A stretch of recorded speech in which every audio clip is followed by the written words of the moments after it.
ముఖ్యమంత్రి పర్యటన సందర్భంగా పటిష్టమైన భద్రతా ఏర్పాట్లు చేస్తున్నామని జిల్లా ఎస్పీ శరత్చంద్ర పవార్ తెలిపారు.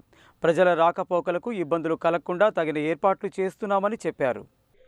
శనివారం నల్గొండ జిల్లాలో ముఖ్యమంత్రి రేవంత్ రెడ్డి పర్యటన సందర్భంగా బ్రాహ్మణ వెల్లంల ప్రాజెక్టు, మెడికల్ కళాశాల ప్రారంభోత్సవం, హెలిప్యాడ్ మరియు సభా ప్రాంగణం, దామరచర్ల విద్యుత్ ప్లాంట్లను జిల్లా ఎస్పీ శరత్చంద్ర పవార్ పరిశీలించారు.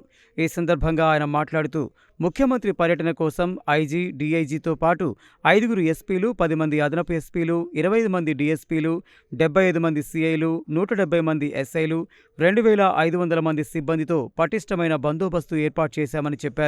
బహిరంగ సభ కోసం వచ్చే ప్రజలకు ఇబ్బందులు కలగకుండా ట్రాఫిక్ మార్గదర్శకాలు, పార్కింగ్ స్థలాలు, వీఐపీలు వచ్చే మార్గాలు, ప్రవేశ మార్గాలు, ప్రధాన రహదారులు, పార్కింగ్ ప్రత్యేక ప్రాంతాల గుర్తింపు పూర్తయిందని, ఇందుకు అనుగుణంగా ఏర్పాట్లు చేశామని చెప్పారు. బందోబస్తుకు వచ్చిన సిబ్బందికి పోలీసు అధికారులు, సిబ్బంది తమకు కేటాయించిన ప్రాంతాల్లో అప్రమత్తంగా ఉంటూ విధులు నిర్వర్తించాలని, సంయమనం పాటిస్తూ పక్కాగా విధులు నిర్వర్తించాలని అన్నారు. పార్కింగ్, ట్రాఫిక్ డైవర్షన్ పోలీసులు అప్రమత్తంగా ఉండాలని, ట్రాఫిక్ జామ్ కాకుండా చూడాలని, సభ పూర్తి అయ్యే వరకు పటిష్ట భద్రత కల్పించాలని ఆదేశించారు.